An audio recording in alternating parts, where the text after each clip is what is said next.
नमस्कार. आरोग्यशाहीमध्ये मी वैद्य भाग्यश्री आणि मी वैद्य नमिता आपलं स्वागत करतो. आरोग्यशाहीचा तसाच आहाराचाही. आज आपण सर्वांना चालेल आणि आवडेल अशी एक स्वीट डिश पाहणार आहोत. आजकाल स्वीट म्हटलं की पहिला प्रश्न येतो की डायबेटीस असणाऱ्यांना चालेल का हो? तर या प्रश्नाचं उत्तर आहे हो. डायबेटीस असला तरी घरी बनवलेला मुगाचा लाडू छोटा असेल तर अख्खा आणि मोठा असेल तर अर्धा या प्रमाणात खाल्लेला नक्की चालतो. मुळात मूग हे वातपित्त शामक आणि अत्यंत पथ्यकर असतात.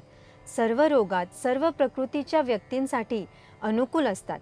शिवाय लाडू बनवताना वापरलेलं तूप जर साजूक असेल म्हणजेच आयुर्वेदिक पद्धतीने आणि घरी बनवलेलं असेल तर ते सुद्धा त्रिदोष शामक आणि सगळ्यांसाठी अमृतासारखं असतं. राहता राहिली ती खडी साखर.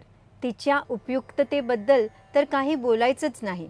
कितीही वर्षांचा जुना डायबिटीज असू दे, अर्धा ते 1 चमचा खडीसाखर रोज खाण्याने त्रास होणं तर दूरच, उलट प्रमेह मुळापासून बरा होण्यासाठी मदत मिळते असं दिसतं. चला तर असे हेल्दी आणि टेस्टी मुगाचे लाडू कसे बनवायचे ते पाहूया.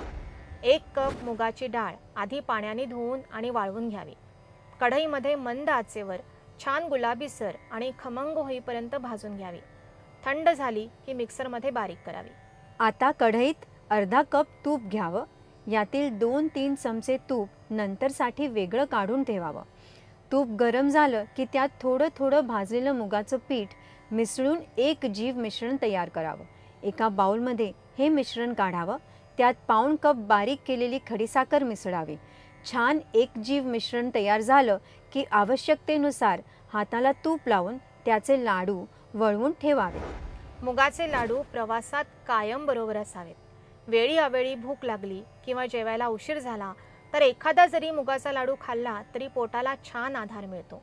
प्रवासात गाडी लागणाऱ्यांसाठी सुद्धा मुगाचा लाडू हा औषधाप्रमाणे कामी येतो. लहानांपासून मोठ्यांपर्यंत सर्वांसाठी, सर्व प्रकृतीच्या व्यक्तींसाठी हे मुगाचे लाडू अगदी उत्तम असतात. आणि हो, डायबेटीस असला तरी अर्धा लाडू खायला नक्की चालतो.